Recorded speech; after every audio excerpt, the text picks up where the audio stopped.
When people talk about the Korean War, they often describe it as the first modern conflict of the Cold War era. Jets in the sky, rapid troop movements, industrial logistics on a global scale. What is less discussed is how deeply unprepared many armies and civilian systems were when supply chains broke down under pressure. Despite all the technological advances, hunger, waste and logistical confusion appeared with surprising speed. This wasn't because rationing had failed as an idea. It was because earlier lessons, especially those learned painfully and methodically during the Second World War, had been misunderstood or dismissed as temporary wartime inconveniences rather than durable survival systems. World War II rationing was not simply about scarcity. It was about control, discipline, psychological resilience, and long-term planning under uncertainty. Modern preppers who study history closely understand this. They do not romanticize the era, nor do they copy it blindly. Instead, they recognize that WWII rationing represents one of the most successful large-scale survival experiments ever conducted. Millions endured prolonged hardship not through abundance, but through structure. That structure is what still matters today. World War II rationing was a system designed for endurance, not emergency. Rationing during the Second World War is often remembered as a temporary response to shortages, but in reality it was built with the expectation that the war would last years, not months. Governments understood that morale would collapse if rationing felt chaotic or unfair. As a result, systems were carefully calibrated to ensure nutritional sufficiency, predictability, and social cohesion.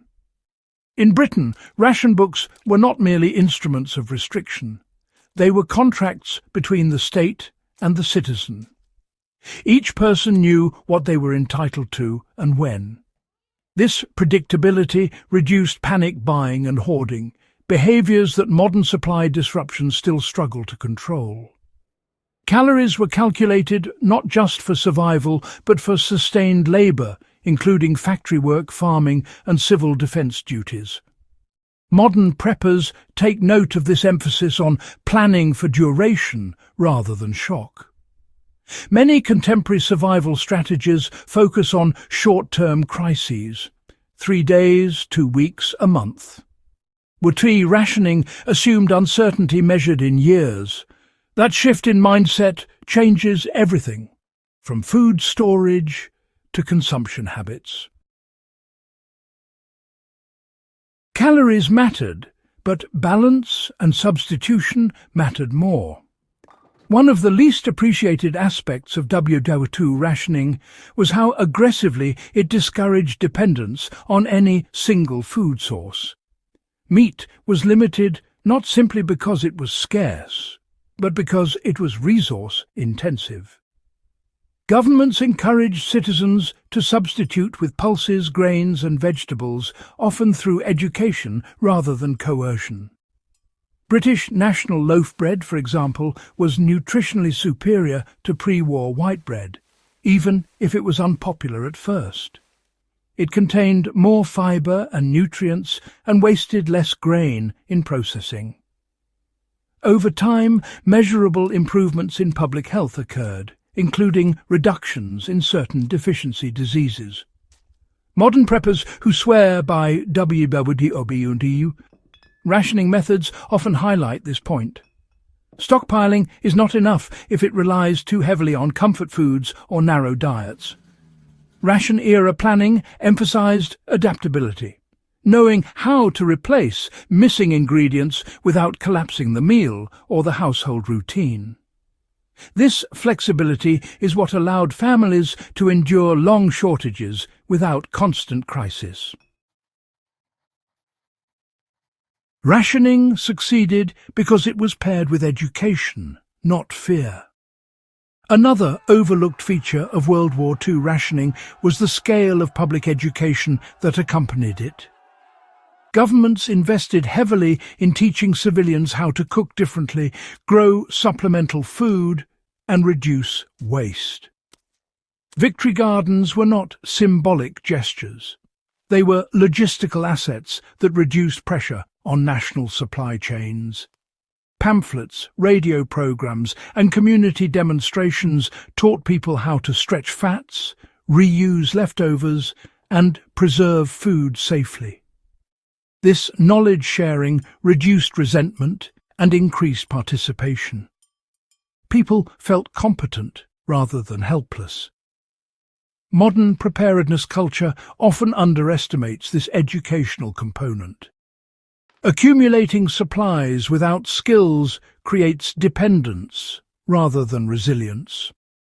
World War II rationing worked because it transformed civilians into active participants in national survival, not passive recipients of aid. During World War II, food waste was framed as a form of sabotage, not in a moralistic sense, but in a practical one. Every discarded scrap represented lost shipping space, lost labour, and increased vulnerability. As a result, households became remarkably efficient. Bones were saved for broths, fats were rendered and reused, and leftovers were reimagined rather than discarded. This culture of reuse was not born of nostalgia or virtue signalling. It was a rational response to constrained resources. Modern preppers who study this period recognize that waste reduction is often more impactful than stock expansion. Extending the life of existing supplies reduces the need for resupply, which may not be possible during prolonged disruptions. World War II households effectively increased their food security without increasing storage space, simply by wasting less. One of the most important lessons from World War II rationing is how it influenced social stability. By making rationing universal and visibly fair, governments reduced class resentment. Wealth could not buy extra butter or sugar through legal means. Everyone queued, everyone adapted. This shared experience fostered social cohesion, which in turn reduced crime, black market dependence, and internal conflict. Where black markets did exist, they flourished most in regions where rationing was perceived as unequal or poorly enforced. For modern preppers, this offers a sobering insight. Survival is not only about individual readiness, but about the surrounding community. Systems that feel unfair or opaque invite conflict. World War II rationing shows that transparency and shared sacrifice can be stabilizing forces even under severe stress. By the time of the Korean War, many policymakers believed industrial capacity alone could prevent civilian hardship. The assumption was that faster production and global logistics would eliminate the need for strict rationing. In practice, this overconfidence led to uneven supply, inflation, and localized shortages that caught both soldiers and civilians off guard. The structured discipline of World War II rationing was replaced by ad hoc measures, often too late to prevent disruption. Modern preppers see this pattern repeated in peacetime crises today, where systems optimized for efficiency rather than resilience fail abruptly under strain. Studying World War II. Rationing is not about returning to the past. It is about recognizing that some solutions were abandoned not because they failed, but because they were uncomfortable reminders of limits. Many experienced preppers rarely advertise how much their planning resembles wartime rationing. Rotational food use, calorie tracking, substitution planning, and waste minimization all echo World War II practices. The difference is scale, not principle. What attracts serious survivalists to this era is its realism. World War II rationing assumed mistakes would happen, supplies would be delayed, and morale would fluctuate. It accounted for human behaviour rather than ignoring it. That honesty is rare in modern preparedness advice. World War II rationing was not a failure to overcome scarcity. It was a masterclass in living within it. It demonstrated that survival over the long term depends less on abundance than on structure, knowledge, and shared responsibility. Modern preppers who swear by these methods do so not out of nostalgia, but because history has already tested them at scale. Remembering these systems matters because future crises are unlikely to be short or clean. They will be uneven, prolonged, and psychologically taxing. World War II rationing offers a blueprint for endurance grounded in reality rather than optimism. If you value deep historical analysis and the practical lessons it offers for the present, consider subscribing to Warfield Survivor.